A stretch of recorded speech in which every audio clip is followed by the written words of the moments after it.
प्रजातंत्र टीवी के संवाददाता सोनू सिंह कुशवाहा आज पहुंचे रविंद्र सिंह तोमर के गांव, जो कांग्रेस पार्टी के विधानसभा प्रत्याशी हैं। संवाददाता सोनू सिंह कुशवाहा आज उनके पैतृक गांव पहुंचे। आपको बता दें कि रविंद्र सिंह तोमर पर विपक्ष का आरोप है कि वह बाहरी प्रत्याशी है और उसका कहना है कि रविंद्र सिंह तोमर यूपी के रहने वाले हैं, वहीं इनका कारोबार चलता है, यहाँ केवल चुनाव लड़ने के लिए आते हैं। इसकी जांच पड़ताल करके प्रजातंत्र टीवी की टीम उनके पैतृक गांव भीड़ोसा पहुंची और जाना गांव के लोगों से क्या रविंद्र सिंह तोमर आपके गांव के निवासी हैं या नहीं। मैं सोनू सिंह कुशवाहा और आप देख रहे हो प्रजातंत्र टीवी। अभी आपको ले चलते हैं रविंद्र सिंह तोमर, जो कांग्रेस ने उपचुनाव में प्रत्याशी बनाए हैं, उनके पैतृक गांव भड़ोसा में। जानते हो वहाँ के ग्रामीणों से रविंद्र सिंह तोमर का चुनावी हाल क्या है, जनता का मूड, और जो प्रत्याशी विपक्ष है जो आरोप लगाते हैं कांग्रेस प्रत्याशी पे कि वो बाहर के प्रत्याशी हैं और कई तरह की टिप्पणियाँ करते हैं। जानते हैं उनके गांव के सरपंच साहब से कि क्या बताते हैं उनके बारे में। रविंद्र सिंह यहीं के रहने वाले हो? यहीं के रविंद्र सिंह तोमर जो आरोप लगाता है विपक्ष के बाहर के प्रत्याशी हैं, क्या कहोगे उनके बारे में? वो बाहर के नहीं है, वो भरोसा ही के हैं, जन्म पैदा भरोसा की है। अब वो जाएगा पढ़ के आए गए हैं, कमाई करके आए गए हैं, अब आराम से चुनाव लड़ रहे हैं। और भी गिरिराज अंडोतिया है, पैंसी को ले आए हैं और बात से फवा उड़ा रहे हैं कि जी मैं आकर मैंने कहा नहीं है, ये पीछे कर रही है। तो यहाँ से पूरा वोट किधर के लिए जाएगा, किस वोट जाएगा पूरा कांग्रेस और रविंद्र को, काऊ को न जा रहा और अंडोतिया जाएंगे आसमानों को और सिंधिया महाराज जाएंगे मराठा पे आए तहीं बम्बई को। तो अभी दादा कुछ दिन पहले एक प्रोग्राम हुआ था मुरैना में। हाँ।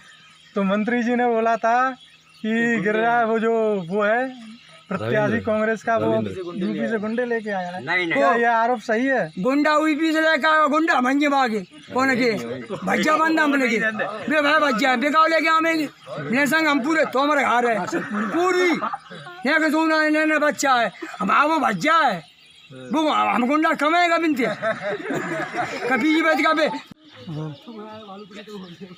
दादाजी क्या नाम है आपका? सुरेंद्र सिंह। यहीं के निवासी हो आप? तो रविंद्र सिंह तोमर से तो अच्छे परिचित होंगे। अरे वो हमारा भतीजा ही है। भतीजा? तो लोग ऐसा क्यों कहते हैं कि वो बाहर के रहने वाले यहाँ के नहीं हैं? अब ये लोग वहाँ तो कुछ भी बोल सकते हैं, मान लो जैसे किसी का मुँह तो बंद किया नहीं जाता है। वो तो प्रत्येक मान लो जैसे हमारे जो बाबा हैं और उनके जो बताइए मान लो भाई हैं। शुरुआती शिक्षा तो यहीं से रही होगी उनकी? यहीं से है शुरुआत, यहीं से फिर वो बाहर निकल गए, बाहर पढ़ाई लिखाई उन्होंने करी है। मान लो जैसे बाहर ये पढ़े लिखे हैं, तो जैसे बाहर पढ़े लिखे हैं तो बाहर के थोड़े हुए जाएंगे, होंगे तो जन्म भूमि भरोसा ही के रहेंगे। आदमी तो कहीं भी जाके रह सकता है। सही है, ऐसा थोड़ी है कि जहाँ रह के हो जाए वहीं का निवासी बन जाए। नहीं, जन्म भूमि का ही बजेगा। अब की बार किसकी सरकार चाहते हो? अब की सरकार बनेगी कांग्रेस की। कांग्रेस की? जो कांग्रेस ने 15 महीने काम किया था, क्या वो 15 साल के काम से अच्छा लगा आपको? 15 महीने में वो काम किया है कमलनाथ जी ने कि बेटियों की शादी, ये कंस मामा आ गया है नहीं, 15 साल में इसने पूरे मध्य प्रदेश का बंटाढार कर दिया। अभी 1000 करोड़ का कर्जा लेने जा रहा है और अभी कर्जा ले करके और 20 साल का वो हुआ है करार, 20 साल में इसको चुका पाएगा जी। और कन्या विवाह योजना में 21,000 जी देता था, कमलनाथ ने 51,000 रुपये दिए। ऐसी किसान बुकाना वो हो जाते, सबका कर्जा माफ हो जाता। 80,000 तक 2 लाख तक की तो 2 फेज के बुकाना, दो चरण के वो कर्जा माफ हो गए। 27 लाख किसानों के कर्जा 27 लाख किसानों के करीब कर्जा माफ किए कमलनाथ जी ने। जो इनने योजना चलाए, आप देख रहे हो क्या? आप ये देखो। क्या नाम है आपका? सुरेंद्र सिंह। पेंशन मिलती है आपको? जी, कमलनाथ जी की देन है सर। कितनी मिलती थी? 300 मिलते थे, अब उन्हें मतलब 600 कर ले, 1000 होने को थी, मतलब तब तक उनकी सरकार गिरा दी, बेच ली मान लो जैसे। तो आपको तो लॉस हो गया, आपके 600 ही रह गए। हम तो जो कह रहे हैं कि 350 लोगों को हिंदुस्तान को लॉस हो गया। कमलनाथ को माले गिराने से, कमलनाथ जी को गिराने से, सरकार गिराने से मतलब बहुत लॉस हो गया। अब आप किसकी सरकार चाह रहे हैं? हम तो जो रविंद्र सिंह तोमर पे विपक्ष के जो आरोप लगाते हैं कि रविंद्र सिंह तोमर बाहर के प्रत्याशी हैं, उनके बारे में क्या कहना है? जी निराधार झूठ है उनका कहना कि रविंद्र सिंह यहाँ के नहीं है। रविंद्र सिंह यहाँ के हैं और रविंद्र सिंह 18 साल से वोटिंग लिस्ट उनकी मेरे पास में यहाँ पे अभी वर्तमान में सरपंच है, उसका हम आपको साक्ष्य दे सकते हैं। और निराधार वो तो खुद 35 करोड़ लेकर के, और एलिगेशन तो उनको लगाना है। जब हमारी जनता यहाँ की ओला दृष्टि से त्राइमाम बोल रही थी, उस टाइम तो खुद जाके कर्नाटक में बैठ गए जाके, और वहाँ से अपना कोटा पूरा करके अब यहाँ के दूसरों पे एलिगेशन लगाना शुरू कर दिया। ये उन्हीं की छुछुंदर फैलाई हुई थी बीजेपी वालों की कि ये बाहर के अब तो शर्म करो, अब तो पीछे छोड़ो, अब तो 10 तारीख को आपके सामने रिजल्ट आ जाएगा।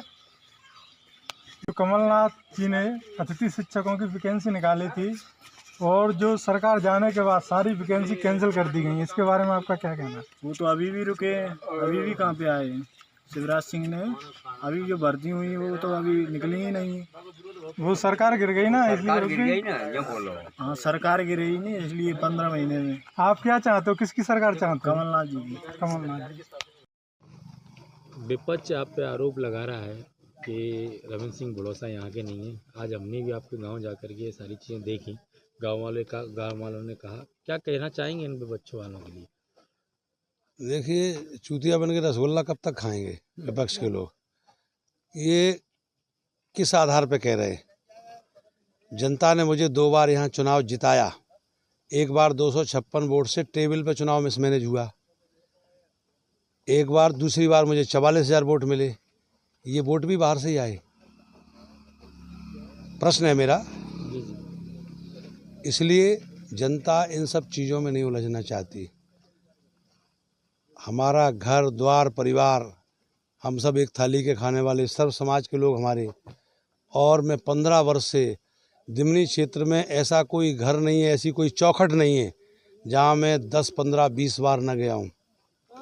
एक आरोप भाजपा के जो प्रत्याशी हैं गिरिराज दंडोतिया, उन्होंने स्टेज से लगाया था कि रविंद्र सिंह भड़ौसा ने यूपी के गुंडे बुला लिए हैं, 2 बार मुझ पर हमला कर दी। क्या ये बात सही है क्या? सत्य के अंदर बहुत तेज है और झूठ के सामने व्यक्ति कितना गिर जाए उसका कोई और छोर नहीं है। भाई झूठ का पुलंदा तो वो अपनी खोपड़ी में रखे हुए दिखाई दे रहा है। भ्रष्टाचार धन का तो कर रहे लोग, लेकिन सत्य निष्ठा भी भ्रष्टाचार है। जिसके अंदर सत्य निष्ठा नहीं है वो बड़ा भ्रष्टाचारी है। भ्रष्टाचार एक शब्द है। तो ये जो आरोप लगा रहे कि गुंडा और बदमाश, मेरी छवि जनता में एक ऑनेस्ट व्यक्ति की है, ईमानदार व्यक्ति की है, सच्चे व्यक्ति की है, कर्मनिष्ठ व्यक्ति की है, सत्यनिष्ठ व्यक्ति की है। कहने से क्या होता है भाई? उनका कहना ये केवल उनका भय बता रहा, भय, डर बता रहा है।